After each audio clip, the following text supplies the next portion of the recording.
Cek join operator. Iya Pak. Kalau ada wali kelas di situ, tolong sampaikan bahwa arahkan di grup kelas ujian ke paket CI pada IPS untuk segera bergabung karena mau setelah pembelajaran sekaligus informasi tentang jalur masuk perguruan tinggi dan persiapan ujian akhir.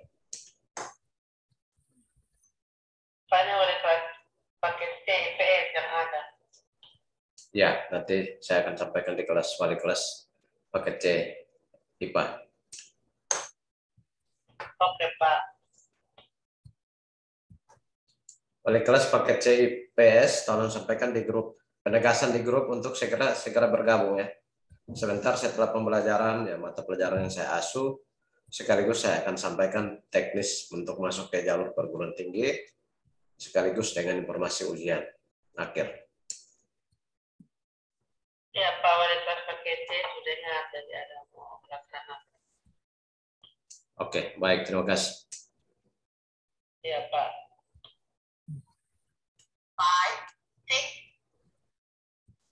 5, 6. Join, cek wali kelas paket C IPA. Join wali kelas paket C IPA.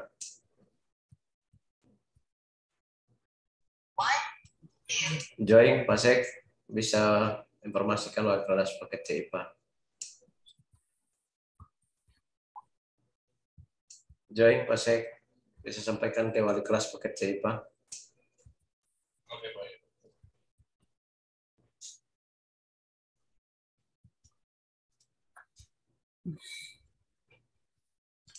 Itu channel HT wali kelasnya tidak terkoneksi, itu tolong diaktifkan kembali, biarkan kita monitor pembelajaran. Ya, ini bisa masuk di Zoom. Oh.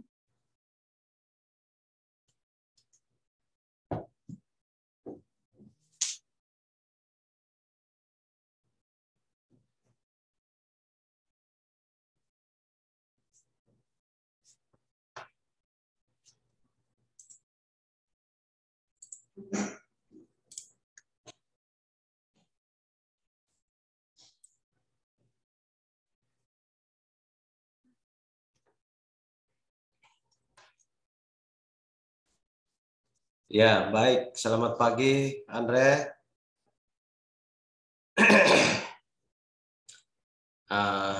Sambil kita berjalan, sambil kita menunggu join masuk peserta untuk pembelajaran pagi hari ini. Yang pertama, Pak mau menyampaikan permohonan maaf karena minggu lalu Pak masih di Alor, sehingga pembelajarannya tidak bisa dilaksanakan akibat Pak posisi di luar koneksi jaringan internet, sehingga tidak bisa kita lakukan. Dan perlu kita ketahui bersama bahwa kelas paket C IPA dan IPS kelas 12 saat ini sudah masuk untuk menghitung hari efektif pembelajaran kita 1 bulan.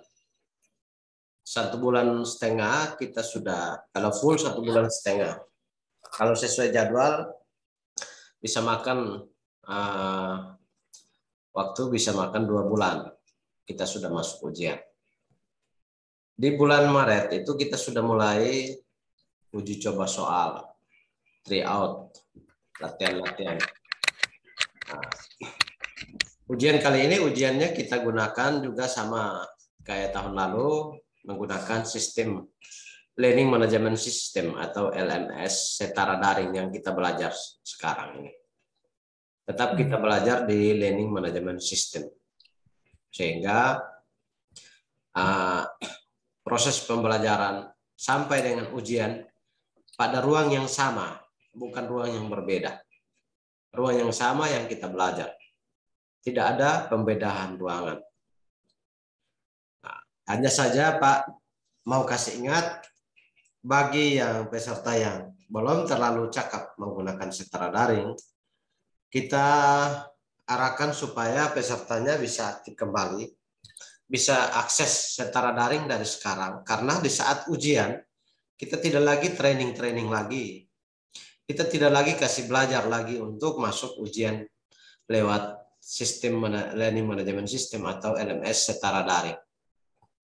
Nah, oleh karena itu informasi ini terus-terusan nanti akan disampaikan oleh wali kelas, oleh guru mata pelajaran yang lain, akan menyampaikan secara terus-terus kepada peserta sehingga persiapan ujiannya bisa dilaksanakan dengan baik.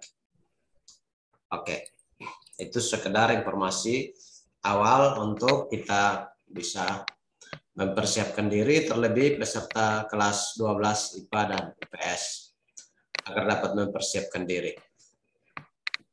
Dan sebentar di akhir pembelajaran Pak akan sampaikan beberapa poin hal penting yang akan Pak sampaikan.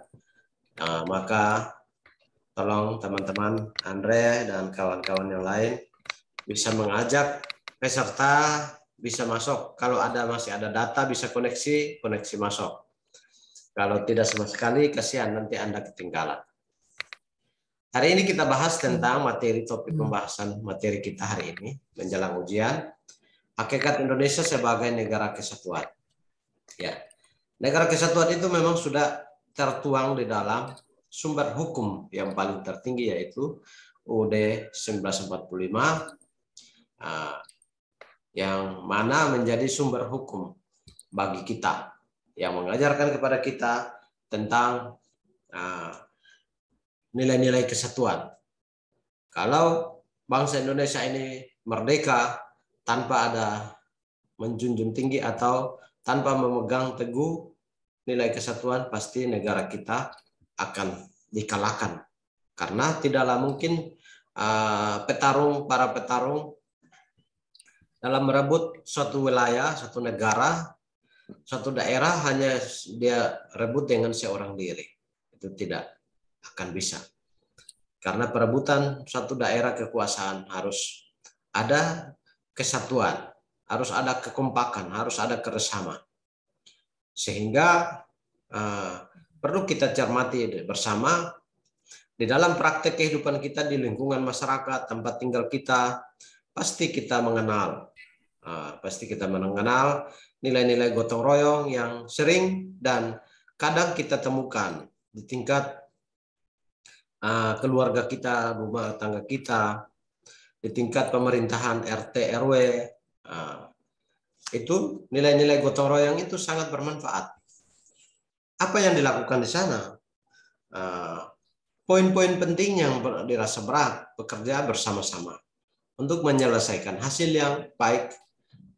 Untuk siapa? Untuk demi kepentingan kita bersama, kepentingan kelompok, kepentingan masyarakat, kepentingan lingkungan hidup, kepentingan keluarga. Dijalankan dengan tertib berdasarkan peraturan yang berlaku. Ada peraturan-peraturan di rumah tangga. Nah, tidaklah mungkin semua orang tidur, mama sendiri yang masak.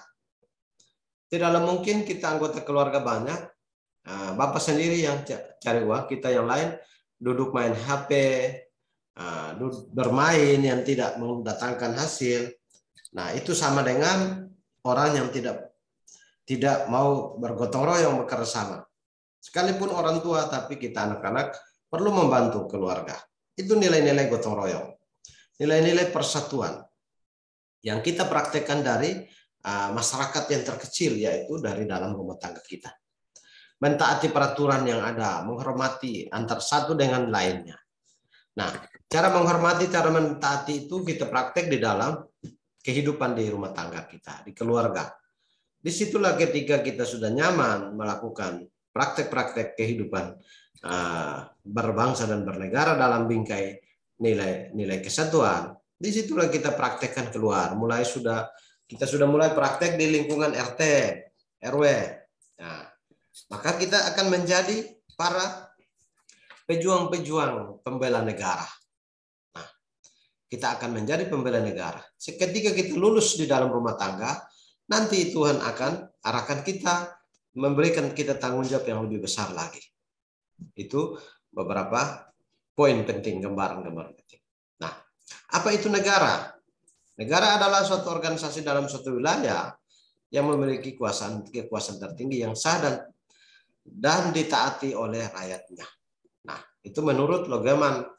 Logeman bilang negara itu memiliki kekuasaan tertinggi. Negara adalah suatu wilayah yang memiliki kekuasaan tertinggi yang sah dan ditaati oleh rakyatnya.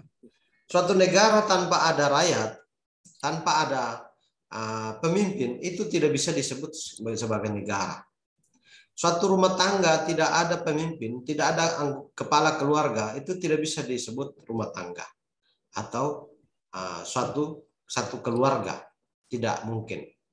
Suatu organisasi, suatu lembaga sosial tidak ada pemimpinnya, tidak ada ketuanya atau koordinatornya, itu tidak disebut sebagai organisasi. Harus ada pemimpin.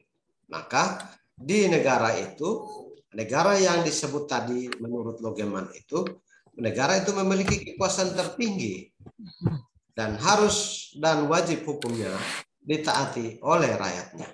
Nah, ya sekarang yang terjadi adalah negara pemegang kekuasaan tertinggi negara Indonesia adalah Bapak Presiden. Nah, Bapak Presiden menjalankan roda pemerintahan, tapi masih ada banyak orang yang sering mengkritisi dan sebagainya, sering memframing seolah-olah kinerja Pak Presiden tidak bagus, yang omong itu yang lebih bagus. Nah, itu salah. Seolah-olah Bapak Bupati, Wali Kota, Gubernur, mereka pun gaya kepemimpinan tidak bagus. Rakyat-rakyat yang gonggong-gonggong itu yang dibilang lebih bagus. Nah, orang itu memegang kekuasaan tertinggi. Kekuasaan yang diberikan oleh negara, oleh rakyat Indonesia kepada mereka, baik itu tingkat pusat atau presiden, terus gubernur, wali kota, dan bupati. Mereka itu diberikan kekuasaan yang mereka pegang teguh untuk melakukan hal-hal itu. Nah, melakukan hal-hal tentang menjalankan roda pemerintahan. Sehingga kita sebagai rakyat sepatut dan selayaknya kita harus menghormati. Karena kekuasaan yang dipegang adalah amanat daripada rakyat. Rakyat telah memberikan kekuasaan itu kepada pejabat pemerintah negara untuk mengatur negara ini, mengendalikan negara ini secara arif dan bijaksana. Nah, pada hakikatnya adalah suatu organisasi kekuasaan yang menyatukan kelompok manusia yang kemudian disebut sebagai bangsa. Itu hakikat dari suatu bangsa, suatu negara.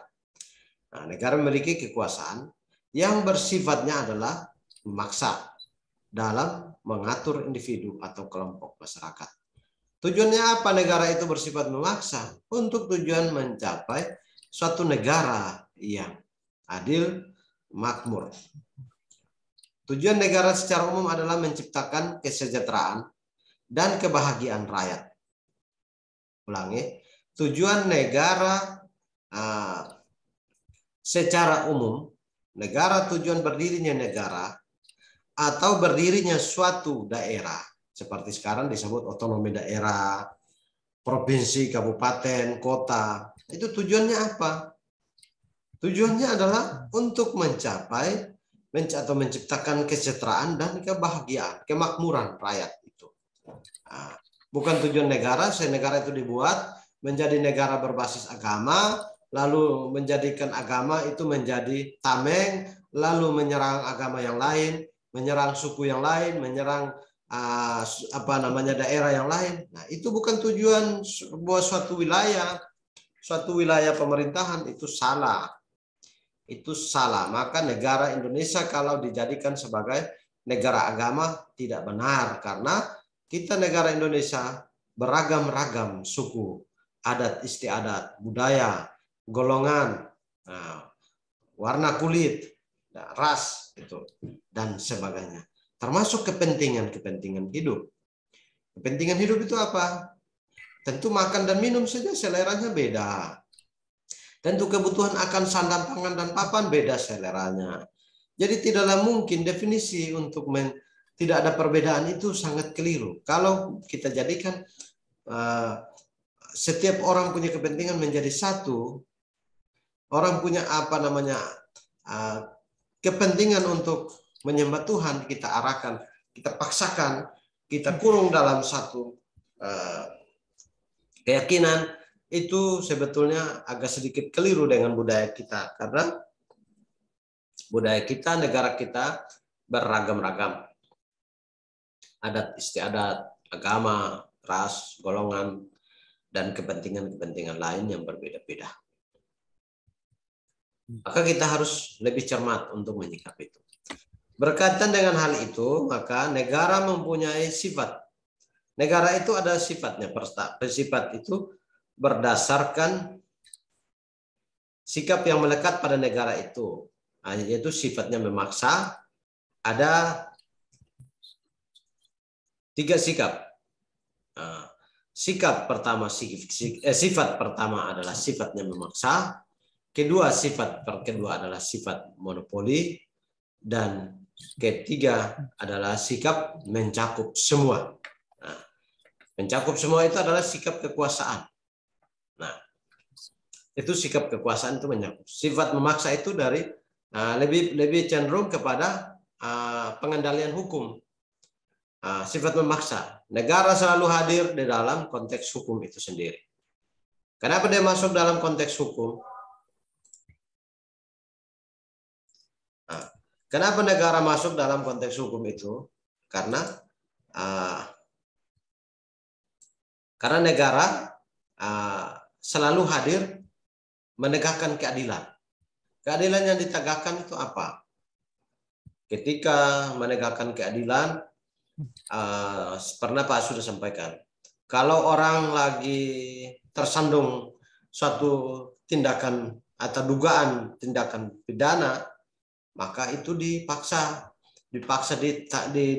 ditangkap secara paksa. Walaupun belum ada putusan pengadilan, tapi ditangkap secara paksa. Itu sifatnya memaksa tadi. Sifat negara monopoli. Negara mengatur administrasi pemerintahan dan diberikan kepada rakyatnya wajib untuk membayar pajak. Membayar pajak. Itu sikap-sikap monopoli.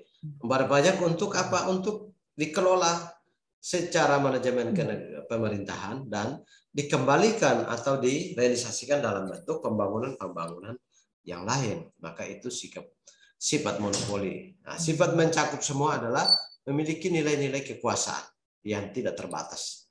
Kekuasaan-kekuasaan dalam rangka pembangunan manusia dan pembangunan negara secara kompleks dan dalam bingkai atau berbasis arif dan bijaksana.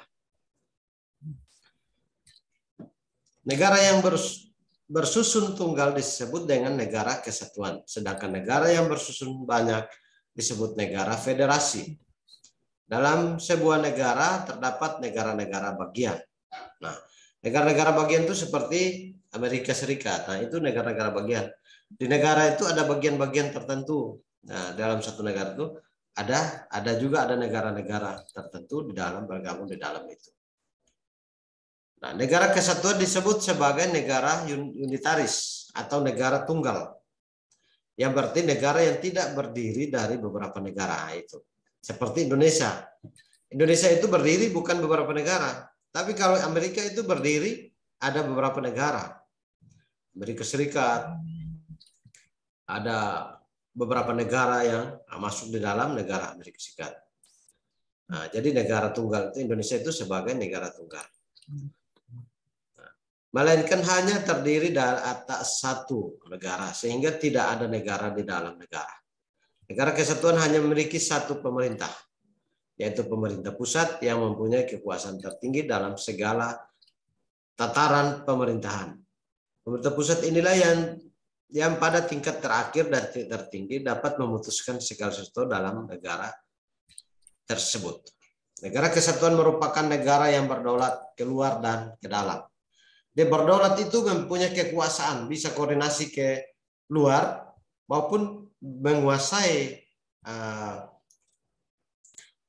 punya hak kedaulatannya bisa digunakan di dalam negara.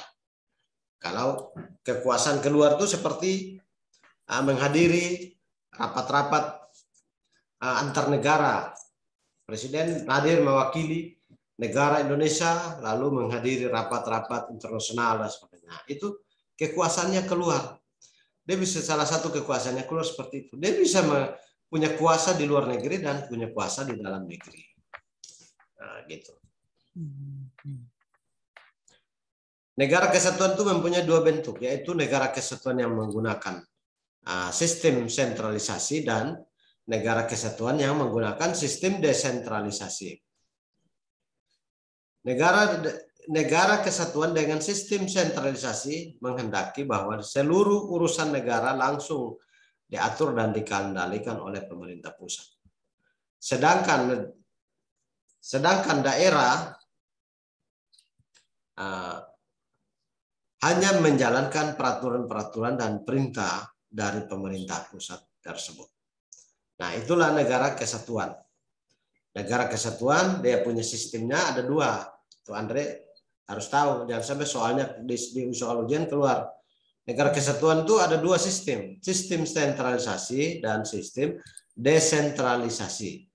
Sistem sentralisasi itu segala sesuatu urusan menyangkut dengan program-program pemerintahan pembangunan diatur langsung oleh pemerintah pusat. Sedangkan desentralisasi itu menyangkut dengan tindakan kebijakan-kebijakan pemerintah yang berbasis otonomi daerah. Otonomi daerah itu sudah desentralisasi. Jadi pembangunan-pembangunan di daerah ini tidak terpegantung, tidak menunggu pemerintah pusat, tapi justru menunggu pemerintah daerah. Nah, yang dihandle oleh pemerintah daerah itu disebut kekuasaan yang bersifat desentralisasi. Nah, seperti kalau sejak kapan kekuasaan pemerintah sentralisasi bisa dilakukan? Contoh, Andre mulai jalan dari Kupang sampai ke Soe atau Atambua. Jalan yang dilalui Andre itu adalah jalan negara. Dan itu dikerjakan oleh negara. Itu jalan negara. Berarti anggarannya bersumber dari pusat. Nah, berarti anggaran bersumber dari pusat. Apalagi dari Kupang sampai Timur Leste. Batas negara. Berarti itu sumbernya adalah penanganannya, kewajibannya dari pemerintah pusat. Nah, sedangkan masuk di dalam jalan-jalan setapak, jalan-jalan kecil, itu adalah pembangun yang berhak membangun jalan itu, jalan kecil-kecil di dalam kota, itu adalah hak kewenangan pemerintah provinsi atau pemerintah daerah, bupati, wali kota, dan sebagainya. Jadi kadang-kadang lebih banyak jalan-jalan rusak yang masyarakat ribut, terus ngamuk-ngamuk, comel-comel di media sosial. Pernah toh Andre? Ya Pak. Ya pernah. Itu kalau harus kita tahu dulu. Setelah Andre tahu, Andre menemukan ada jalan atau ada bagian pekerjaan yang dijadi sarana umum yang ketika Anda lihat itu kepentingan kewajiban pembangunannya adalah pemerintah daerah, Anda jangan ribut dengan pemerintah pusat atau pemerintah provinsi. Nah, jalan-jalan umum itu adalah tanggung jawab pemerintah pusat dan pemerintah provinsi. Sedangkan jalan kecil-kecil di dalam kabupaten kota itu tanggung jawabnya adalah pemerintah daerah. Seperti jalan setapak, jalan-jalan kecil-kecil. Kalau jalan-jalan protokol itu jalan, bisa jalan negara, bisa jalan provinsi. Kenapa jalan negara dan jalan provinsi? Karena itu dianggap tanggung jawab sentralisasi, tanggung jawab pemerintah pusat. Itu tanggung jawab pemerintah pusat. Itu. Jadi Jangan sampai itu sementara itu jalan itu tanggung jawab pemerintah daerah, tapi kita tidak tahu, kita duduk comel-comel, ini pemerintah ini, presiden ini kita pilih setengah mati, tapi jalan yang kita mau lalui Pi Pasar tidak bangun-bangun. Jalan Pi Pasar itu bukan pemerintah, presiden punya urusan. Itu hak otonomi, hak pemerintahan otonomi daerah yang ditanggungkan, yang bertanggung jawab penuh adalah bupati atau wali kota yang tanggung jawab. Ada jalan-jalan protokol yang di jalan-jalan tertentu yang mungkin bisa ditanggungkan oleh pemerintah pusat, bisa juga ditanggungkan oleh pemerintah provinsi. Jangan sampai tanggungan pemerintah daerah punya kita comel di pusat, orang pusat, pemerintah pusat yang salah, atau sebaliknya, jangan sampai tanggungan pemerintah pusat kita comel di pemerintah daerah, itu salah. Nah, gitu. Jadi seperti Pak Andre, Pak kasih contoh begini, seperti yang tadi jalan yang Pak sampaikan, jalan antara Timur Raya sampai dengan Timur Leste itu jalan negara, itu jalan negara. Di kemudian hari tetap jadi kerusakan, rusak, entah parah atau sedang, itu tanggungannya adalah pemerintah pusat menggunakan anggaran negara APBN. Sedangkan jalan-jalan di dalam kota sudah putar masuk di dalam, keluar dari jalan umum, itu tanggungan bisa pemerintah provinsi, bisa pemerintah daerah punya tanggungan. Jadi ada bagian-bagian tertentu yang dibangun berdasarkan kekuasaan desentralisasi dan bisa dibangun berdasarkan kekuasaan sentralisasi. Oke, bisa mengerti ya? Iya. Nah, di atas sudah negara kesatuan dengan sistem desentralisasi sudah. Hal ini disebut dengan otonomi daerah. Sorry, Pak masih lewat ya, Pak masih lihat, Pak baca ulang ya. Negara kesatuan dengan sistem sentralisasi menghendaki bahwa seluruh urusan negara langsung diatur dan dikendalikan oleh pemerintah pusat. Jelas dari Pak sampaikan. Sementara daerah hanya menjalankan peraturan-peraturan dan pemerintah dari pemerintah pusat tersebut. Sedangkan negara kesatuan dengan desentralisasi adalah pemerintah memberikan kewenangan kepada daerah untuk mengatur rumah tangganya sendiri yang disebut daerah otonom. Nah, jelas ya. Nah, hal ini atau pernyataan ini disebut dengan otonomi daerah. Daerah punya hak otonomi, hak mengatur rumah tangganya sendiri, itu yang disebut otonomi.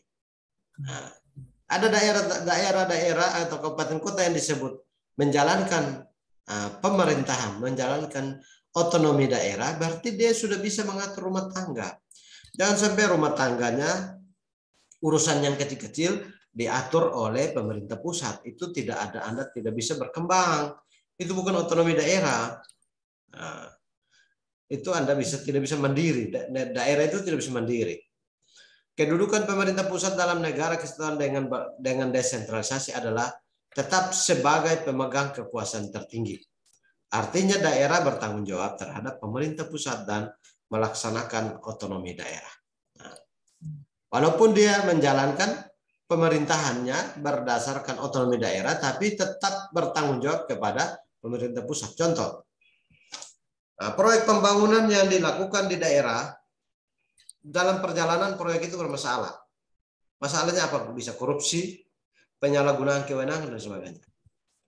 Tapi negara bertindak untuk mengamankan keuangan negara, maka para pelaku-pelaku itu ditahan dan diadili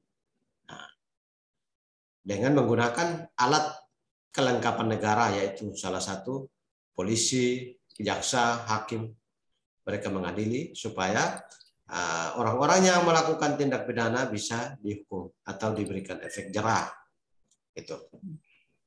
Berdasarkan uraian di atas, kita bisa sedikit diketahui bersama bahwa sebuah negara dikatakan negara kesatuan apabila dia memiliki 4 ciri. Ciri yang pertama, saya ulang ya. suatu wilayah itu atau suatu daerah itu dikatakan negara kecuali telah memenuhi syarat, 4 syarat. Pertama, negara itu memiliki kekuasaan tertinggi ada di pemerintah pusat. Yang kedua, konstitusi atau undang-undang dasar yang berlaku di negara hanya satu. Nah, itu yang punya negara. Yang ketiga, dia tidak mengenal istilah negara bagian. Tidak ada negara di dalam negara. Yang keempat, hanya ada satu kebijakan yang menyangkut persoalan politik, ekonomi, sosial, budaya, serta pertahanan dan keamanan. Nah, jelas ya? Nah, negara itu kalau disebut negara, maka 4 butir ini harus punya. Dia harus punya baru disebut negara, itu disebut suatu negara kesatuan.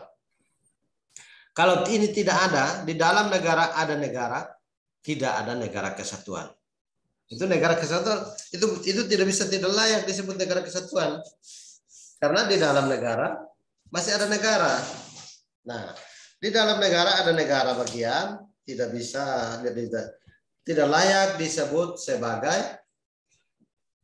negara kesatuan. Jadi ada banyak negara yang merebut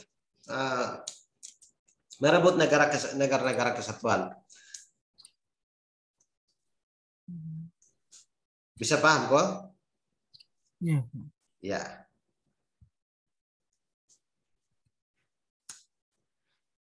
Oke. Nah, yang berikut.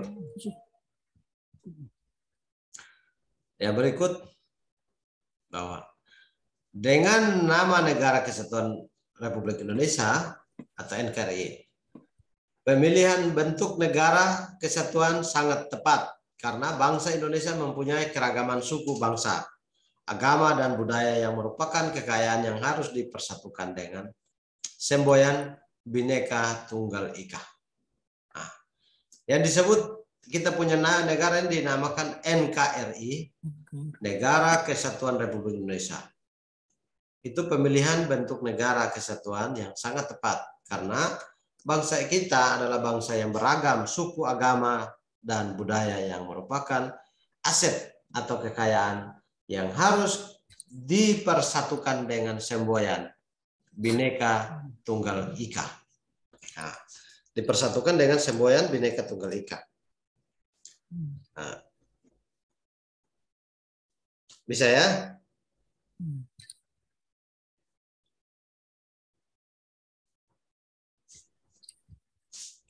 Semboyan Bhinneka Tunggal Ika ya.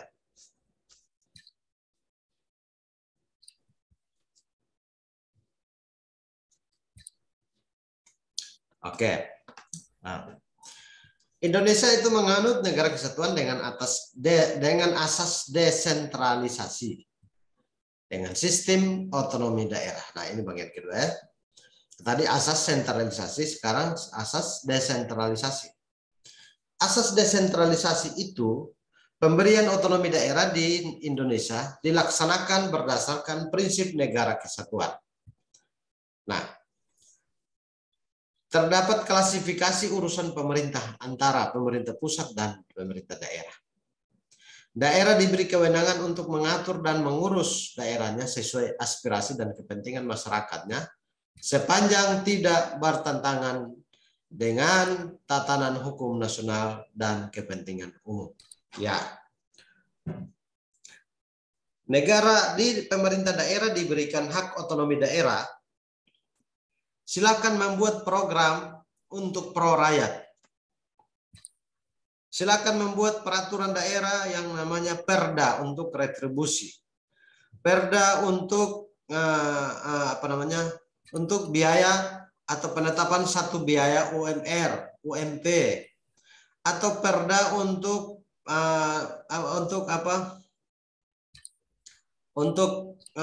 jasa transportasi angkutan kota atau angkutan dalam provinsi. Silakan bikin Perda. Sepanjang tidak menyalahi aturan, sepanjang tidak menyengsarakan rakyat. Bukan pemerintah daerah diberi kewenangan untuk mengurus rumah tangganya sendiri, lalu keluarkan aturan yang mencelakakan orang. Contoh, pemerintah daerah diberikan kewenangan menyelenggarakan, meningkatkan SDM masyarakat dengan mendirikan lembaga-lembaga pemerintahan, lembaga-lembaga pendidikan untuk kepentingan rakyat, sehingga rakyat bisa menyekolahkan anak, bisa mengikuti pendidikan, pelatihan, kursus-kursus, dan sebagainya.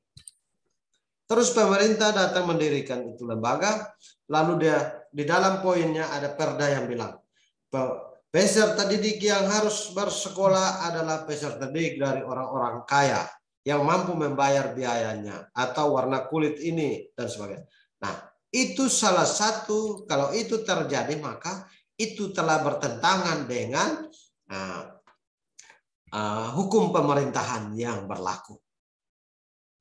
Itu bertentangan, maka aturan seperti itu ditinjau kembali, dirumuskan kembali, dan dikembalikan, dipulihkan kembali dengan tatanan hukum yang benar.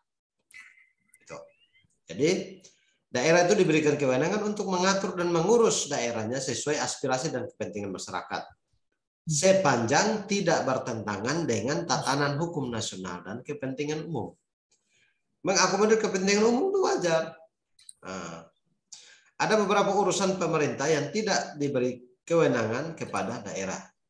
Urusan apa itu? Ada beberapa urusan pemerintahan yang tidak diberikan kewenangan kepada daerah, yaitu urusan pemerintahan politik, luar negeri, pertahanan, keamanan, justisi, moneter, dan fiskal nasional, serta urusan agama. Tanggung jawab akhir penyelenggara pemerintahan daerah tetap ada di tangan pemerintah pusat. Urusan-urusan menyangkut dengan keuangan, fiskal nasional, agama, pertahanan, keamanan, politik dalam negeri dan luar negeri, itu tanggung jawabnya pemerintah pusat, bukan pemerintah daerah. Itu beberapa poin penting yang disampaikan untuk kita ketahui bersama, dan tolong amati secara baik supaya bisa mengerti, dan nanti kalau ada soal-soal yang keluar, kita bisa pelajari bersama. Kita bisa mengerjakan, Andre bisa mengerjakan yang soal-soal ini. Kalau cek Joy. Kalau soalnya tidak kita pahami, nanti tidak bisa dijawab. Ya. Setelah membaca dan memahami materi di atas, isilah tabel berikut untuk mengetahui keunggulan-keunggulan apa saja yang dimiliki Indonesia sebagai negara kesatuan Republik Indonesia. Nah, ini tugas ya, Andre ya? Iya, Pak. Tugas beta ambil gambar. Sabar, Pak. Ya, ambil gambar dulu, ambil gambar. Ini tugas. Tugas yang dikerjakan, lalu kalau bisa dikerjakan di setara daring, langsung di setara daring ya. Cara kumpulnya ke mana, Pak, nanti? Bikin di dalam. Di dalam itu tidak usah bikin tabel. Tidak usah bikin tabel. Mungkin begini. Nomor satu, nomor satu, dilihat dari wilayah Indonesia. Keunggulannya apa? Wilayah Indonesia keunggulan apa? Nah, begitu. Nama wilayah, keunggulannya. Terus dilihat dari keberagaman masyarakat, keunggulannya apa? Nah, bisa toh? Terus yang kedua, sumber kekayaan alam. Indonesia punya sumber kekayaan alam yang bermacam-macam itu. Keunggulannya apa? Yang dimiliki apa? Itu ya, bisa dikerjakan. Ini 3 poin. Ini penting yang bisa Anda bisa kerjakan dengan baik. Saya kira bisa. Saya kira ini soal yang mudah-mudah, mungkin hanya untuk mengasah kita punya cara berpikir saja. Jadi supaya bisa memahami lebih dalam lagi. Oke. Nah, sekarang kita masuk di poin B. Bisa foto ya? Iya, bisa. Sudah. Kita masuk di poin B. Karakteristik negara kesatuan Republik Indonesia. Kita masih ada waktu. Negara kita itu negara kesatuan, atau sering disingkat menjadi NKRI, atau juga disebut sebagai Bhinneka Tunggal Ika. Nah, menurut konstitusi atau undang-undang dasar 1945, negara Indonesia menganut bentuk negara kesatuan. Hal ini dapat kita lihat di pasal 1 ayat 1 UUD 1945. Nanti bisa baca. Pasal 1 ayat 1. Nah, saya punya undang-undang juga ada. Kita baca ya. Di pasal 1 ayat 1. Bab 1 pasal 1 ayat 1. Berbunyi, dengar. Negara Indonesia ialah negara kesatuan yang berbentuk republik. Nah, pasal 1 ayat 1. Negara Indonesia adalah negara kesatuan yang berbentuk republik. Ini di sini. Nah, ini. Nah, ini ada di Pak sudah uji, ada di pasal 1 dari buku UUD 1945. Berdasarkan bunyi pasal tersebut, nah, kita ketahui, kita cari tahu. Berdasarkan bunyi itu, apa maksudnya negara Indonesia adalah negara kesatuan yang berbentuk republik? Jelas bahwa bentuk negara Indonesia adalah kesatuan dengan bentuk pemerintahannya republik. Jadi, nah, bentuk negara kita itu negara kesatuan. Ya, Anda ya? Iya, Pak. Nah, bentuk negara Indonesia itu sama dengan NKRI. Nah, bentuk negara Indonesia berbentuk negara kesatuan. Nah, dengan bentuk pemerintahannya, nah, itu poin pertama, ada dua bentuk. Bentuk negara dan bentuk pemerintahan. Nah, bentuk pemerintahan itu adalah berbentuk apa? Apa, Andre? Berbentuk republik. Republik. Nah, coba Andre, coba ulang supaya bisa paham. Coba ulang. Bentuk negara Indonesia adalah negara kesatuan yang berbentuk republik. Ya. Berdasarkan bunyi pasal tersebut, jelaslah bahwa bentuk negara Indonesia adalah kesatuan dengan bentuk pemerintahan republik. Ya. Jadi ada perbedaan, ada dua. Bicara tentang negara, maka negara itu berbentuk kesatuan. Republik. Yang biasa kita bilang NKRI, Negara Kesatuan Republik Indonesia. Tapi ada bentuk pemerintahan, bicara bentuk negara adalah negara berbentuk kesatuan. Bicara pertanyaan menyangkut bentuk pemerintahan, maka pemerintahan Indonesia berbentuk apa? Republik. Ya, itu dua soal yang sudah Andre sudah paham itu. Ada dua soal yang Andre sudah bisa paham. Pertanyaan yang datang. Nah, di dalam karakteristik negara Republik Indonesia, sebutkan atau jelaskan bentuk negara Indonesia. Maka jawabannya sederhana. Jawabannya sederhana. Jelas bahwa negara Indonesia berbentuk negara kesatuan. Dan begitu juga soal bertanya tentang pemerintahan. Sederhana saja jawabnya adalah pemerintahan negara Indonesia dengan bentuk pemerintahannya adalah republik. Sederhana saja, tidak susah. Ya. Itu mau sampai di mana tetap berdalih seperti itu, tidak keluar dari itu. Nah, bagaimana? Mari kita cari tahu tentang karakteristik negara. Tahukah Anda bagaimana karakteristik negara kesatuan Republik Indonesia? Untuk memahami karakteristik negara kesatuan Republik Indonesia, tentu saja tidak bisa dilepas dari sejarah perjuangan bangsa. Nah, karakteristik kita ini tidak bisa terlepas dari sejarahnya. Sejarahnya apa? Sejarah perjuangan bangsa Indonesia, gotong royong. Bersama-sama bersatu padu seluruh kekuatan Indonesia. Datang dari agama yang berbeda, suku yang berbeda, warna kulit yang berbeda, budaya yang berbeda. Baru kita melawan bangsa penjajah. Baru kita merebut kekuasaan. Baru kita bisa membangun negara ini dari jajahan.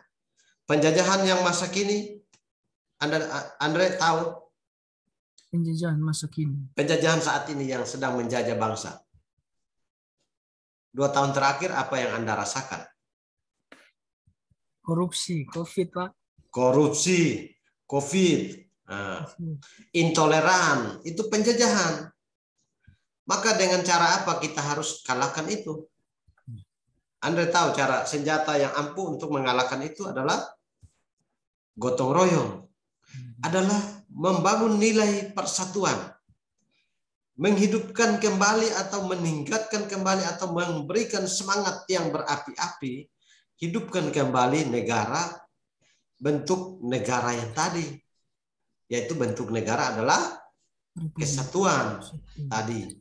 Kalau dengan slogan kesatuan itu kita bisa melawan penjajahan yang namanya korupsi, yang namanya kolusi, yang namanya nepotisme, yang namanya intimidasi, yang namanya virus corona, yang namanya kebodohan, yang namanya kemiskinan. Nah, itu bentuk-bentuk penjajahan masa kini. Bodoh menjajah kita, kebodohan menjajah kita, kemiskinan menjajah negara kita, apalagi virus corona, kesehatan, gizi buruk menjajah kita, virus corona jajah sama kita, apalagi, apalagi, stunting, Pak. Stunting, ya itu stunting, stunting, pertumbuhan yang lambat itu menjajah kita. Nah, kemiskinan menjajah kita merajalela.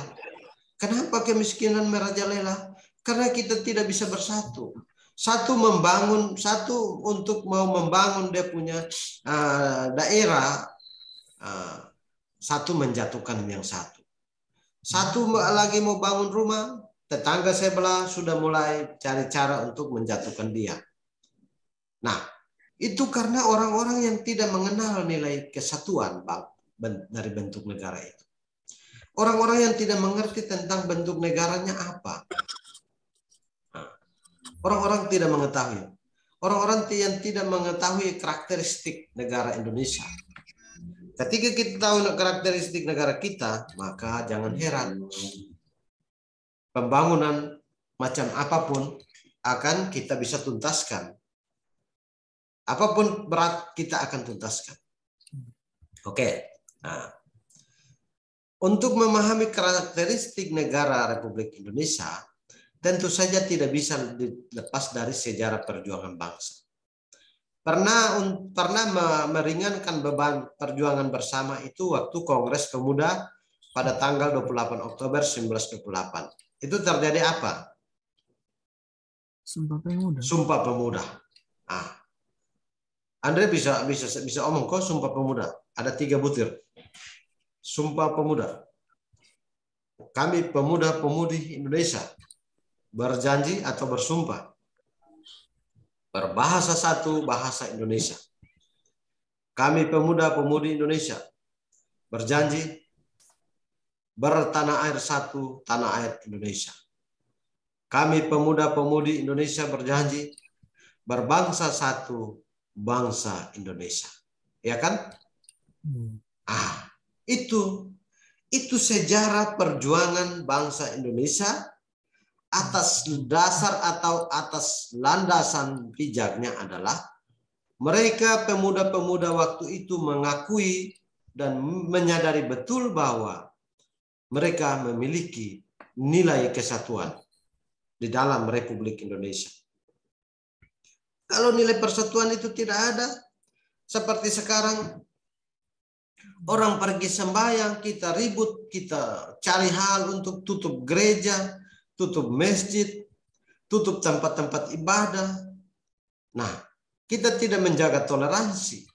Kita malah merancang untuk menghancurkan orang beribadah. Nah, itu sama dengan tidak ada nilai persatuan. Maka layak dan pantas negara Indonesia tidak lagi negara persatuan, negara kesatuan. Maka semua rakyat Indonesia harus berjuang bersama. Tidak bisa tinggal sendiri-sendiri. Kita harus berjuang bersama. Kita bersama-sama berjuang supaya sejarah perjuangan bangsa Indonesia di tanggal 28 Oktober di dalam Kongres Pemuda 24 Oktober 1928 itu bisa ada sampai hari ini yang disebut Sumpah Pemuda. Sumpah Pemuda itu merupakan faktor pembentukan karakter dan jati diri bangsa yang telah berkomitmen menyatakan berbangsa satu, bertanah air satu, dan berbahasa satu, yaitu Indonesia. Nah, ikrar ini diucapkan oleh pemuda-pemuda dengan beragam latar belakang, beragam budaya, suku, bahasa. Mereka menunjukkan, bulatkan tekad untuk bersatu padu mengusir penjajah dari Indonesia, serta merupakan salah satu tonggak sejarah bangsa Indonesia dalam mengawali kesadaran kebangsaan. Nah, itu bukan main-main, Andre.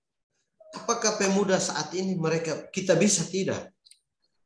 Saat ini pemuda yang saat ini sama seperti pemuda tahun 1928 yang lalu. Saya rasa bisa. Asal kita jangan salah belajar. Yang bilang tidak bisa itu orang yang salah belajar. Orang yang tidak mau menerima nilai-nilai persatuan. Orang yang selalu mengejar kalau bisa orang lain punya kepentingan hidup itu harus sama dengan saya punya. Orang-orang atau kelompok-kelompok yang tidak menerima perbedaan itu yang membuat rusak negara kita. Maka caranya adalah mari kita pemuda-pemudi yang masih punya kesadaran yang baik, mari kita bangkit dan kita lawan orang-orang atau kelompok-kelompok tertentu yang punya pemikiran seperti itu. Nah, itu harus dihengkang dari bumi pertiwi karena tidak cocok punya pemahaman begitu ada di NKRI. NKRI itu punya negara yang berbentuk negara kesatuan, punya pemerintahan yang berbentuk pemerintahan republik, bukan main-main. Jadi jangan coba-coba. Punya ikrar, komitmen bersama bangsa seluruh pemuda Indonesia bahwa mereka mengikrarkan bahwa dengan komitmen yang sama mereka bulatkan tekad dan menyatakan berbangsa satu, bertanah air satu, dan berbahasa satu, yaitu Indonesia. Nah, itu bukan main-main. Itu bukan main-main. Sekarang kita pakai main-main. Sekarang kita saling menjatuhkan satu dengan yang lain. Nah, itu mari kita bangun daerah kita dengan baik. Nah, Sumpah Pemuda itu membuktikan perbedaan yang dimiliki oleh bangsa Indonesia ternyata dapat disatukan dan menjadi kuat dengan berpegang teguh pada semboyan Bhinneka Tunggal Ika yang berarti berbeda-beda tetapi tetap satu. Walaupun sampai sekarang ini kita memang berbeda-beda. Perbedaannya apa? Mulai dari mana? Beda jenis kelamin, ada perempuan, ada laki-laki. Ada yang bisa bantah. Perbedaan yang Tuhan buat tuh ada yang bisa bantah. Bagi kelompok-kelompok yang tidak mau menerima perbedaan. Perbedaan yang kedua, ada perbedaan suku. Kita hidup tidak satu suku toh. NTT saja suku macam-macam. Suku Alor, suku Timur, suku Flores, suku Sumba, suku Rote, suku Sabu, suku apa lagi? Macam-macam suku. Itu dari suku, perbedaan suku. Agama Islam, Kristen Protestan, Kristen Katolik, Hindu, Buddha, terakhir Konghucu. Itu dari suku. Terus perbedaannya apa lagi? Perbedaan antar golongan. Ada masyarakat petani, ada pegawai negeri, PNS TNI Polri, ada DPR, ada pengusaha, ada pedagang kaki lima, ada petani, ada peternak, ada nelayan. Nah, itu bentuk-bentuk perbedaan yang Tuhan sudah anugerahkan kepada kita. Tidak bisa kita menolak, bilang, kamu pun perbedaan itu tidak bagus, ikut kami itu. Nah, itu perusak. Nah, perbedaan yang lain, perbedaan yang lebih kecil, lebih tersembunyi adalah, apakah hari ini Andre punya makan hari ini sama dengan makannya saya punya hari ini? Kan tidak, toh? Ya. Mungkin Andre hari ini punya kebutuhan selera makannya nasi. Mungkin saya punya selera makan hari ini adalah daun merongga. Ya kan? Ya. Mungkin ada lagi di tempat lain dia hari ini makan jagung titi. Nah, maka itu terjadi perbedaan yang bisa diterima. Meskipun kita berbeda-beda, tetapi kita satu. Kita satu dalam NKRI. Nah, perbedaan ini harus diterima. Jangan ada yang bilang, Ketonson mau hidup dalam perbedaan. Kita mau hidup hanya satu. Salah mendefinisikan persatuan Indonesia. Persatuan Indonesia itu artinya meskipun kita berbeda-beda, tapi kita hidup rukun, hidup bersatu. Hidup jangan cerai-berai. Itu persatuan. Bukan persatuan itu diartikan sebagai tidak boleh berbeda, bukan. Hal mana yang harus berbeda, hal mana yang tidak perlu berbeda, ya kan? Yang tidak perlu berbeda adalah kita satu negara, yaitu Negara Kesatuan Republik Indonesia. Jangan di dalam negara ada negara, itu disebut negara bagian.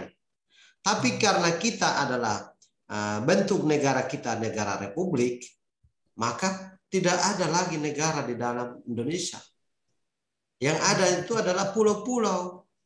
17.000 buah pulau Indonesia. Pulau bukan sedikit.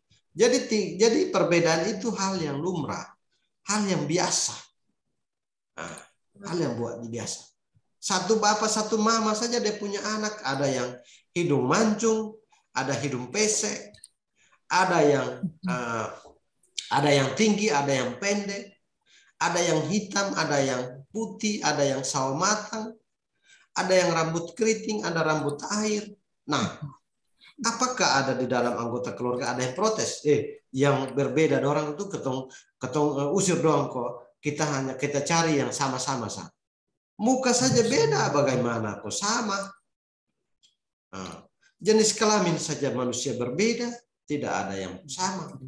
Tapi kita satu, ketong satu bapak, satu mama, ya kan?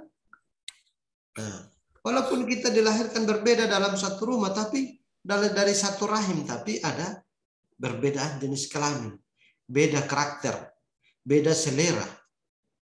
Di negara Indonesia juga seperti itu. Meskipun kita berbeda-beda, suku, agama, ras, golongan, budaya, tapi kita terlahir dari satu rahim, yaitu rahim NKRI. Nah, itu tidak boleh berbeda. Ya, Andre? Ya.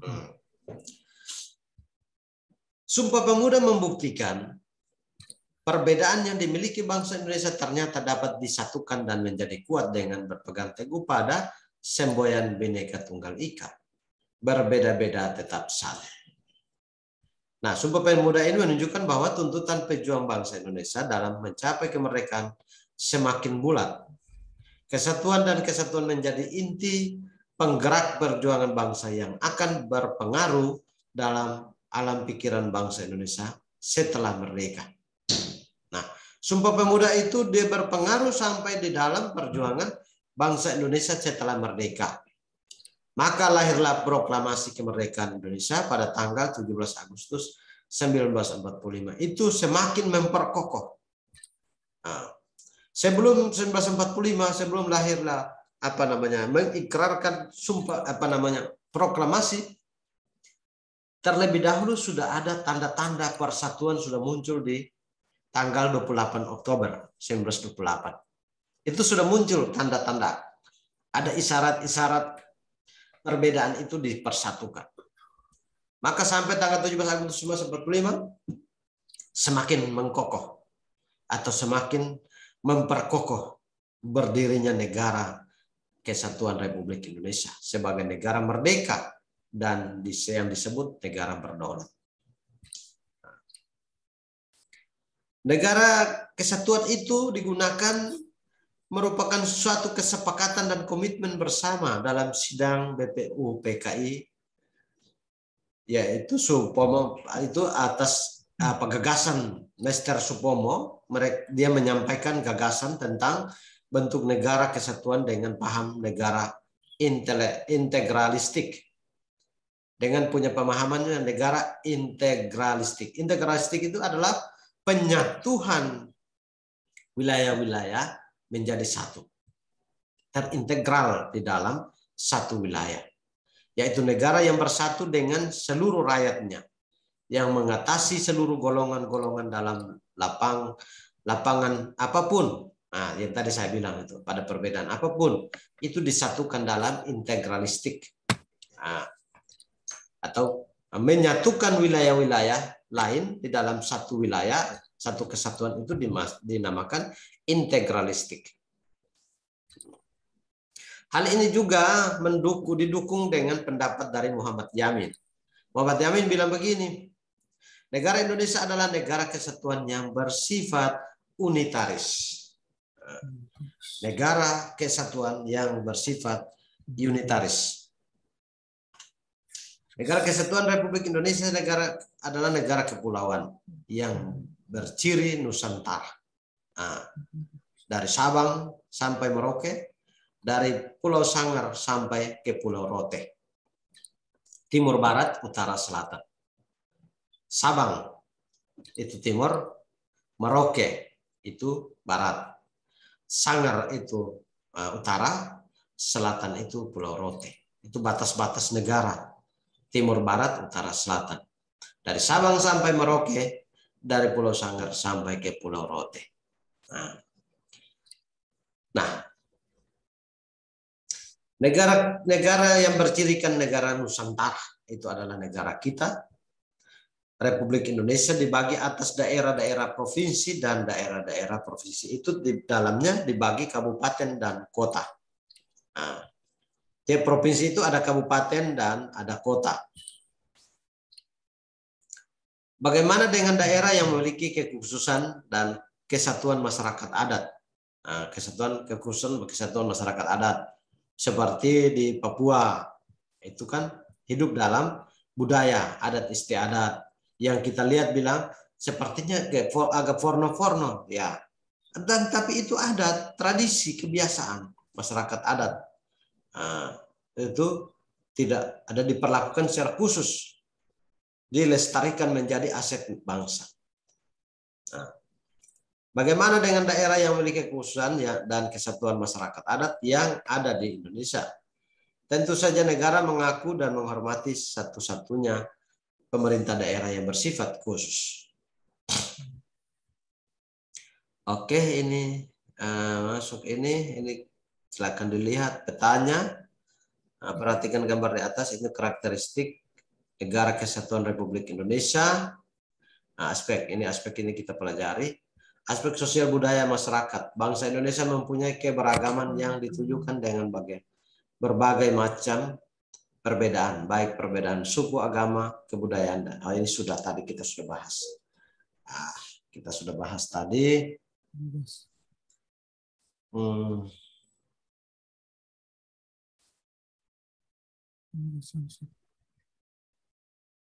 Bisakah ada 2 tugas nih? Setelah Anda mempelajari materi di atas, cermati dengan seksama lingkungan sekitar Anda. Bagaimana kesatuan, persatuan, dan kesatuan di lingkungan sekitar Anda? Mungkin bisa difoto ya? Iya Pak, saya kita foto. Untuk menjawab hal tersebut, isilah tabel di bawah ini didasarkan pada peristiwa-peristiwa yang terjadi di sekitar lingkungan Anda. Ya, indikatornya atau acuannya, keberagaman mata pencarian, kondisi yang ada di masyarakat. Contoh mata pencarian, mata pencariannya petani. Kegiatan yang merupakan wujud persatuan dan kesatuannya apa? Pernah Anda lihat, adakah Pertanyaan yang di atas. Untuk menjawab hal tersebut, tahu di bawah ini berdasarkan peristiwa-peristiwa yang terjadi di sekitar lingkungan Anda. Nah, ini yang tadi saya bilang. Adakah unsur-unsur nilai gotong royong, nilai persatuan dan kesatuan? Kalau di bidang mata pencaharian, contoh petani, ada orang kerja gotong royong, ada kok. Nah, itu yang diisi di sini. Gampang kan? Nah, keberagaman asal daerah dan budaya. Isu itu. Kondisi yang ada di masyarakat seperti apa? Yang kedua, berdasarkan uraian di atas, berikan penjelasan. Mengapa dalam hidup masyarakat diperlukan rasa persatuan dan kesatuan?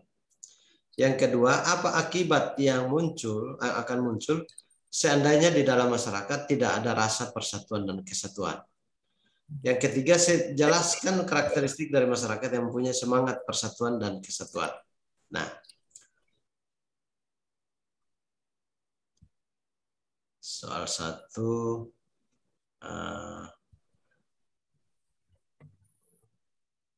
ini buatlah sebuah cerita sederhana. Ini tidak usah ya. Sampai di ini ya. Nanti ini mungkin minggu depan. Atau kan nanti Pak setting kalau bisa Pak sampaikan soalnya Pak taruh di setara daring biar kalian bisa kerja ya. Nah, ada pilihan ganda dan ada uraian. Tapi kalau Andre mau kerja silakan kerja. Tapi kalau soal belum Pak tampilkan di setara daring. Tapi kalau sudah bisa kerja, kerjakan saja. Bisa masuk di setara daring, klik modul, bisa kerja di halaman berapa? Unit 2. Di halaman 11, halaman 11 dan halaman 12. Halaman 11 sampai 13. 13 ya. Halaman 11 sampai 14. Nah, itu tugas. Bisa kah? Bisa kerja kah? Pilihan ganda juga kah, Pak? Pilihan ganda juga bisa kerja saja. Ini bisa nih. Nanti kalau pilihan ganda bisa, beta foto Pak. Coba beta foto dulu Pak. Oke. Beta foto dari nomor 1. Sabar ya. Dari nomor 1. Atau tunggu nanti Pak taruh di setara daring. Oh iya Pak. Nanti dilihat ya. Penugasannya di sana, lihat di sana ya. Iya. Oke, sip. Oke, masih waktu 10 menit ini. Mungkin ada pertanyaan? Udah Pak. Kalau tidak ada pertanyaan, Pak kembali ke dalam keadaan yang normal. Angel. Iya, Pak. Iya, Angel kok terhilang lama sekali ya, tidak pernah jumpa dengan Pak ya? Ini Pak, ini HP terreset sendiri, jadi nomor-nomor hilang semua. Weh. Iya Pak, akun email semua hilang semua nih Pak. Angel masih di Momere, kok di mana nih? Di Momere Pak, terus 1 minggu terakhir nih saya sakit, jadi saya tidur saja. Aduh, kasihan ya. Pilet Pak. Angel itu cocoknya di Kupang, jangan pulang Momere. Begitu ya. Oke. Ada beberapa informasi tambahan yang Pak mau sampaikan. Sabar. Pak akan sampaikan di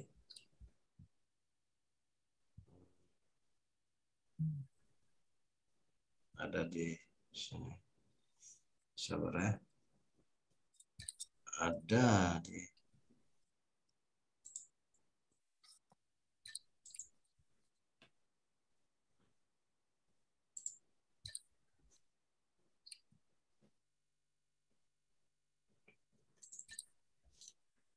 ya.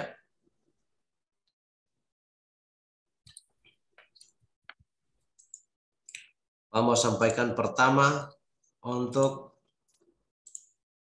peraturan juknis ujian. Ini pos ujian ya. Ini pos untuk ujian pendidikan kesetaraan di tahun 2022 dari pemerintah pusat. Ya Pak harus sosialisasi supaya kalian tahu. Kalian tahu ini. Nah ini Pak tampilkan. ujiannya lewat setara daring yang kalian sudah sering bikin tuh. Sering kamu yang saat ini kalian yang peserta paket pendidikan kesetaraan di PKBM Harapan Bangsa, kalian adalah orang-orang yang hebat dan tidak mengalami kendala. Karena apa? Karena sudah masuk di sekian tahun ini kita belajar di setara daring. Setiap hari kita belajar terus di setara daring. Jadi kalian akan lebih hebat. Makanya jangan mulai sekarang ini kalau Anda tidak berhasil login masuk di setara daring, segera lapor ke operator supaya operator setting lagi untuk Anda bisa masuk di setara daring. Dan tidak susah, yang penting user ID-nya kalau Anda lupa sampaikan di operator atau wali kelas kasih. Wali kelas bisa cek kembali untuk bisa kasih. Gitu. Jadi itu harapannya adalah poin pertama itu. Jadi ujian sudah dekat, ujiannya akan menggunakan aplikasi sistem setara daring yang sering kalian gunakan, karena sama dengan kalian tidak susah karena kalian sering mengikuti pembelajaran mengakses aplikasi setara daring, dia tidak susah. Nah itu. Persyaratan peserta UPK telah atau pernah berada di tahun terakhir pada program paket A. Ini paket A, paket B kita lewat paket C saja. Telah atau pernah berada di tahun terakhir pada program paket C. Memiliki rapor hasil belajar setingkat SMA sederajat mulai kelas 10 semester 1 sampai dengan kelas 12. Semester 1 sampai semester 5. Terdaftar di tingkat 6 kelas 12 pada Dapodik per 31 Desember. Nah, kalau pesertanya Anda punya nama terdaftar di Dapodiknya baru bulan Januari, Anda tidak berhak mengikuti ujian di bulan April ini. Anda tidak bisa mengikuti ujian di bulan April. Karena apa? Karena Juknis bilang peserta daftar paling terakhir tanggal 31 Desember. Di poin 3 itu. Ya, Anda ya? Anjir? Ya. Terdaftar di tingkat 6 kelas 12 pada Dapodik per tanggal 31 Desember. Itu kalau daftar tanggal 1 susah itu ujiannya tahun depan. Tapi yang mau ujian bulan Februari ini, bulan Maret, April sampai Mei adalah peserta yang terdaftar terakhir, data sudah ada di Dapodik, batas terakhir tanggal 31 Desember. Kalian pun nama sudah terdaftar di Dapodik, wali kelas sudah kasih tahu belum? Sudah pasti ya? Andre sama Angel, ini yakin tidak kamu dua? Yakin, Pak. Yakin ya? Oke. Butir keempat, peserta didik yang memiliki ijazah atau surat keterangan lain yang setara atau berpenghargaan sama dengan ijazah dari satuan pendidikan yang setingkat lebih rendah dengan minimum usia ijazahnya 3 tahun. Ya, 3 tahun berarti ijazah harus lulusan paling serendah-rendahnya lulusan 2019. Lulusan SMP 2019 baru bisa ujian paket C atau SMA sekarang. Kalau lulusan 2020 atau 2021 tidak bisa ujian. Kalau lulusan 2020 sekarang kelas 11. Lulusan 2021 sekarang kelas 10. Gitu ya. Nah, ini hak dan kewajiban peserta UPK. Setiap peserta didik yang telah memenuhi persyaratan berhak mengikuti UPK. Kedua, peserta UPK yang karena alasan tertentu dan disertai bukti yang sah dapat mengikuti ujian susulan. Nah, bukti yang sah itu apa? Bukti yang sah adalah kalau contoh Andre, pada saat ujian Andre sakit, maka harus surat keterangan sakit, bukan hanya omong saya bilang Pak saya sakit dia tidak bisa ujian. Kalau cuma omong begitu itu tidak bisa ujian susulan. Ada bukti keterangan dokter menunjukkan Andre sakit, maka bisa direkomendasikan untuk dilaporkan ke dinas dan bisa ikut ujian susulan. Ya, mengerti ya? Nah, tapi kalau cuma hanya mengaku sakit tapi tidak ada bukti, tidak bisa ujian. Susulan tidak ada. Maka Anda harus ujian ulang di tahun 2023. Kewajiban peserta ini, kewajibannya lihat baik-baik. Kewajiban peserta UPK mengikuti semua mata pelajaran yang diujikan. Kedua, mematuhi tata tertib ujian. Itu wajib hukumnya, harus ada. Yang bagian C, pendaftaran peserta UPK. Satuan Pendidikan Penyelenggara UPK melaksanakan pendataan calon peserta berdasarkan data Dapodik per tanggal 31 Desember 2021. Panitia UPK melakukan verifikasi calon peserta.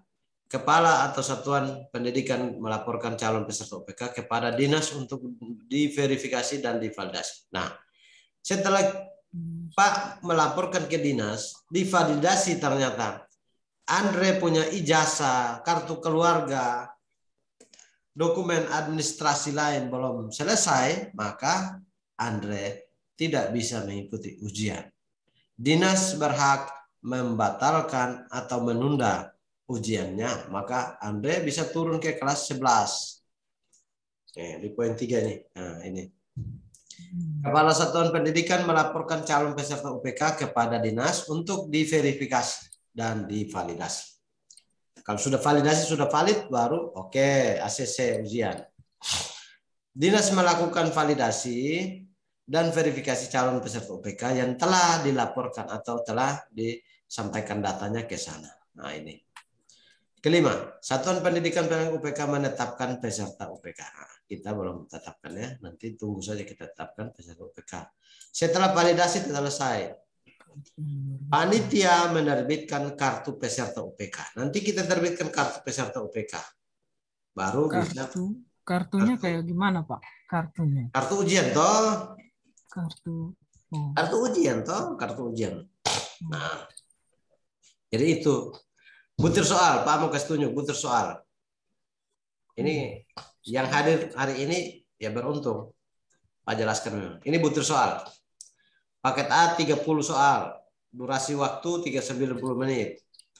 Paket B 40 soal. Durasi waktu 120 menit. Paket C IPA dan IPS.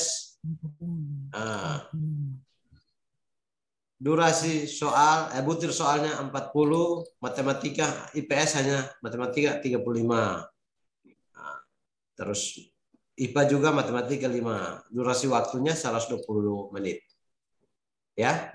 Nah, ini mata pelajaran yang mau diujikan. Agama, PKN, bahasa Indonesia, bahasa Inggris, matematika, sejarah. Geografi, sejarah Indonesia, terus geografi, sejarah, sosiologi, ekonomi. Nah, itu yang mau diujikan dengan butir soal itu. Nah, tunggu Pak, beta ambil gambar.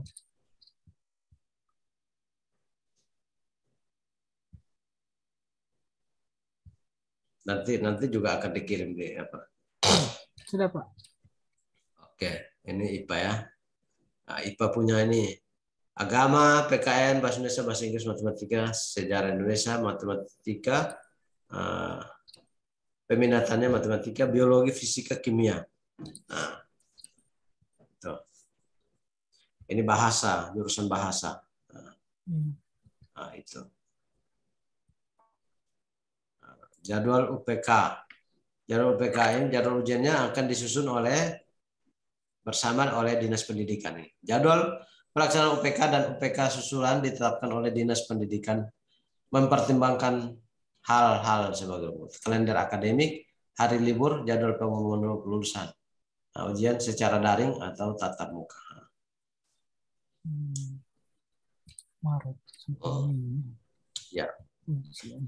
Yang kelima ini lihat, pelaksanaan ujian dilaksanakan dalam rentang bulan Maret sampai Mei. Jadi biasa kita paket C itu biasanya bulan April. Jadi kita ujiannya bulan April, Mei pengumuman.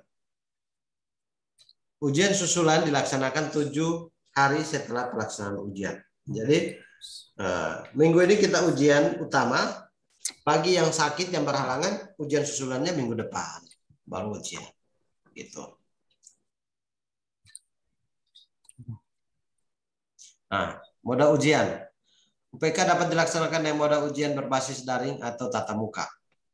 Pelaksanaan UPK berbasis daring diutamakan menggunakan aplikasi setara daring. Nah, ini aplikasi setara daring. Jadi itu yang tadi katakan. Kalau kamu tidak kuasai setara daring, koordinasi dengan wali kelas. Sebelum hari H datang baru Anda mulai gegabah. Tidak boleh seperti itu. Oke.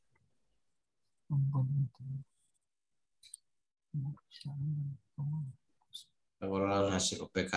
Nah, ini sudah pengelolaan hasil UPK 0 sampai 100. Nilai UPK merupakan gabungan skor soal pilihan ganda kompleks, isian singkat, menjodohkan dan skor soal uraian dengan rentang nilai 0 sampai 100. Itu sudah. Nah, penetapan kelulusan. Kriteria kelulusan. Kriteria kelulusan dari satuan pendidikan minimum mempertimbangkan hal tersebut. Menyelesaikan program pembelajaran yang dibuktikan dengan rapor setiap semester. Nah, ini sudah jelas ya. Lu punya rapor sana ada, lu tidak bisa lulus. Nilai rapor kalau sana ada tidak bisa lulus. Yang kedua, memperoleh nilai sikap atau perilaku yang minimum baik. Ketiga, mengikuti ujian pendidikan kesetaraan. Kalau ikut ujian baru bisa.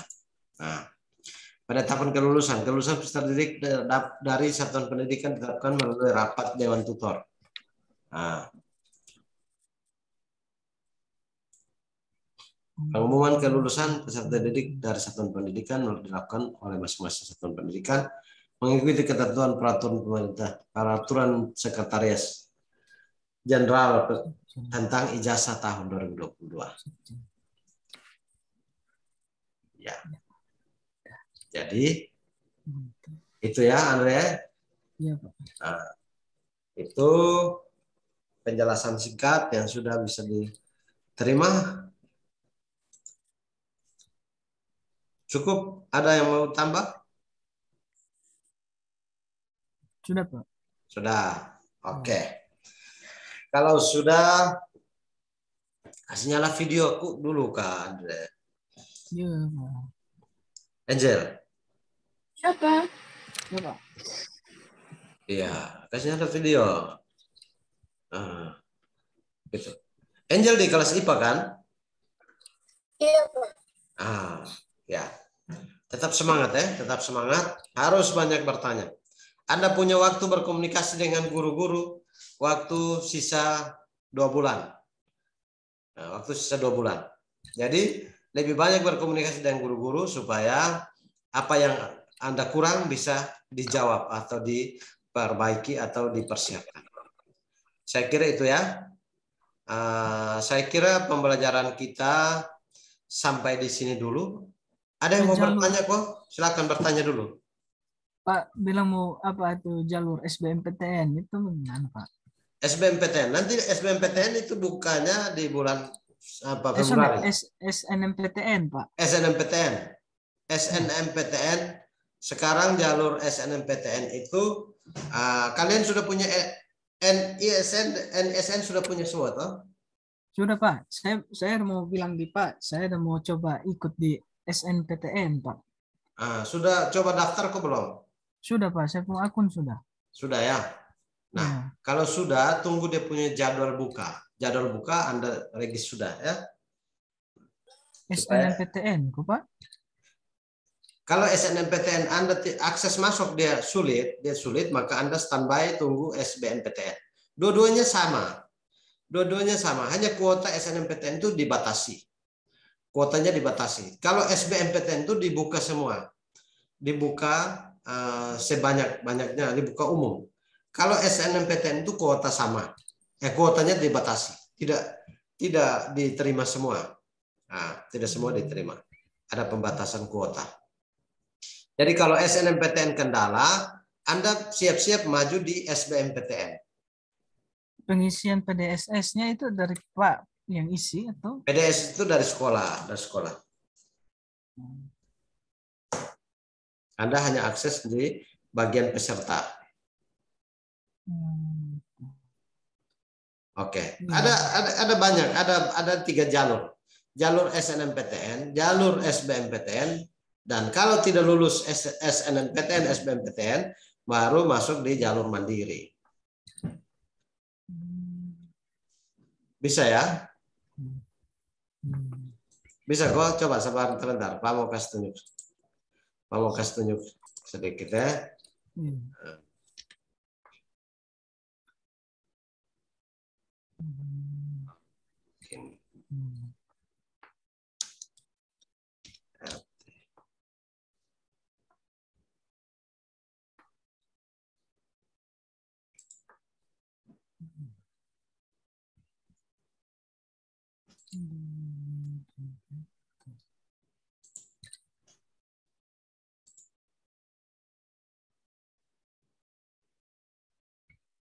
Oh, sistem masih gangguan.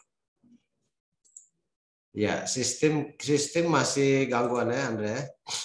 Nah, sistemnya masih sistem LTMPTN masih gangguan. Pak mau kasih tunjukkan layar supaya ini, tapi LTMPTN-nya masih bergangguan. Nanti dia terbuka. Mungkin mereka lagi validasi data. Ini yang DD Data ini siapa ya? Coba dikasih nama jelas supaya kita bisa kenal. Halo DD Data, bisa kasih nyalakan video? Apakah Anda kelas ujian? Karena nama DD Data ini. Coba kasih nyala video kita lihat. Halo DD Data, bisa dengar kok? Dengan nama Zoom-nya DD Data ini siapa? Coba kasih nyala video supaya bisa dengar, karena informasi baik tadi kami pembelajaran selesai, informasi tentang ujiannya sudah Pak sudah jelaskan ya Andre? Ya. Pak sudah jelaskan. Tiba-tiba ini DD Data masuk. Ini coba kasih nyala video supaya Anda tidak ketinggalan. Saya bisa kasih informasi. DD Data. Siapa Pak? Coba nyalakan video atau mikrofonnya bisa dinyalakan supaya kita lihat. Kamera sudah di Pak, tunggu ada buat laptop Pak. Oh ya. Anda pun nama lengkap siapa nih? Leonardo Bapak. Leonardo, kenapa pakai DD Data? Itu nama siluman tuh. Pembelajaran ini sistem learning manajemen sistem. Jadi Anda harus selalu masuk dengan nama lengkap ya. Nama sesuai yang didaftar. Kalau nama Anda nama samar, nanti direkamnya nama yang tidak dikenal. Ya. Leonardo. Bisa kasih nyala video kah? Tunggu Bapak, ada buat laptop, tunggu Bapak. Oke. Ya. Angel mau bertanya silakan. Ini Angel ini kelas jurusan IPA ini.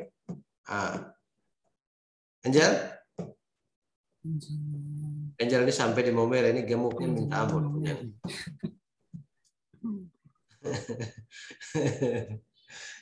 Angel sudah terlalu gemuk ini. Pasti Momere makan ikan segar.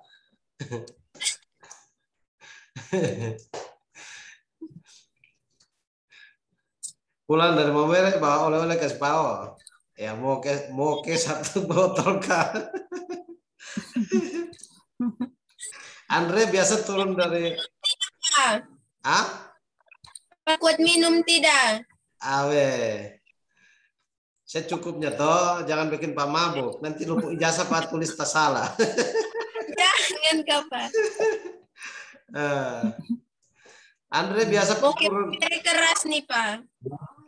Ya, yang penting jangan mau yang sudah dikubur bertahun-tahun itu gigit tidak bisa hancur. Andre biasa turun dari Atambua bawa jeruk. Jadi kalau Angel pulang dari ini Momere bawa mokeo. Iya Pak. Leon sudah kok Leon? Tunggu Bapak, masih loading. Leonardo ini dia masuk, kita sudah habis belajar, habis penjelasan ini dia datang masuk dapat ini apa kerak nasi ini. Kenapa Leon? kamu kelas ujian, jadi tolong disiplin ya, tolong tertib waktu ya. Nah, sama dengan Anda pergi pesta orang sudah bongkar tank baru masuk.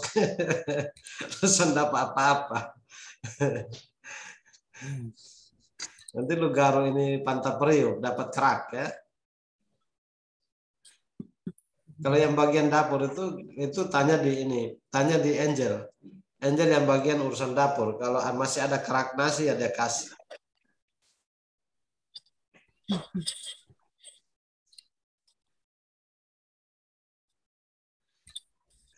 Angel, ada pertanyaan kok sambil kita tunggu ini Leon. Tidak, Pak.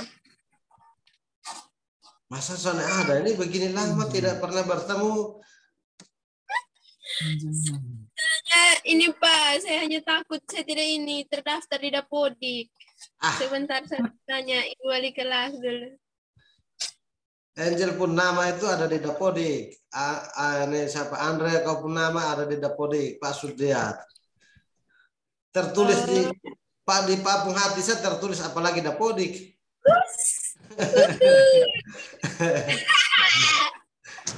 biar kok 02 ketawain pagi ketawa sedikit di tahun baru kamu tidak pernah senyum. Saya selamat Pak tahun baru toh Pak. Pak sudah lihat. Pak sudah lihat ada ucapan selamat.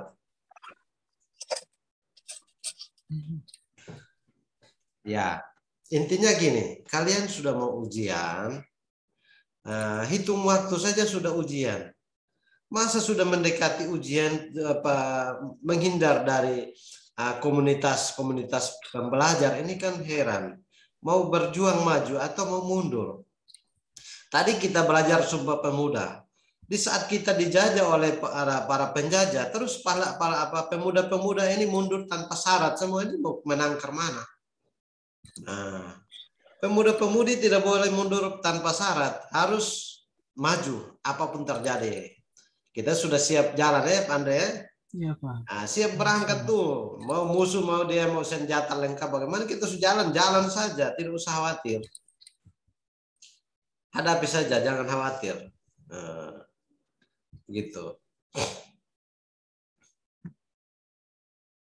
Leon ini sudah, Leon. Kalau loading masih lambat, oke. Yang penting informasinya Anda sudah lihat. Ini sistemnya dalam rekaman. Nanti ada saya simpan di Setara Daring. Anda terlambat atau kurang dengar, Anda bisa pantau di Setara Daring dan bisa putar video pembelajaran di sana. Anda bisa lihat kembali, putar kembali, mengikuti pembelajaran dari awal sampai akhir. Jangan sampai ada teman guru yang masuk, maka kita harus closing, kita harus akhir ya. Oke? Minggu depan tugas-tugas itu tolong di ini ya.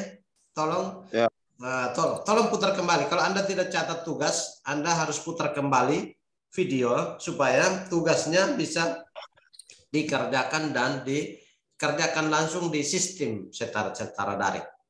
Oke?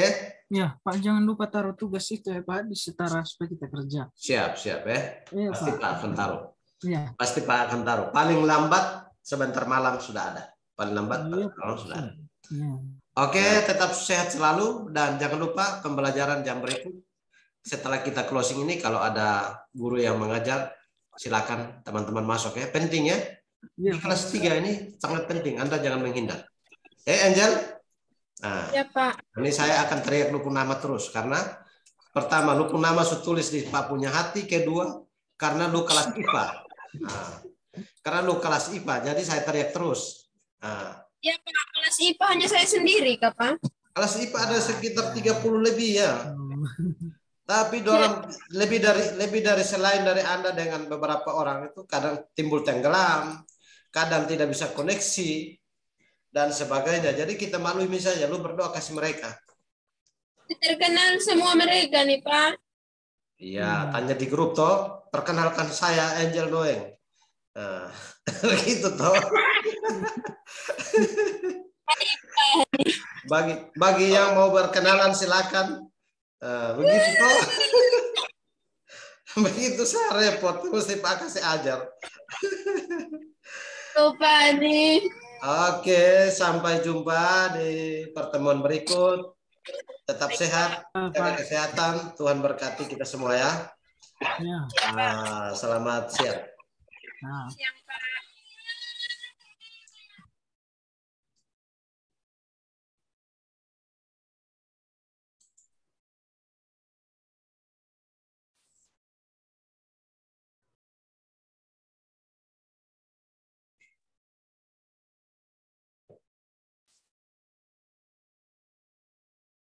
Halo Menci, kami dari ruang sebelah baru closing masuk, kebetulan kalian ada di terminal ya, kami mohon pamit ya Menci. Silakan lanjut pembelajarannya. Iya Bapak.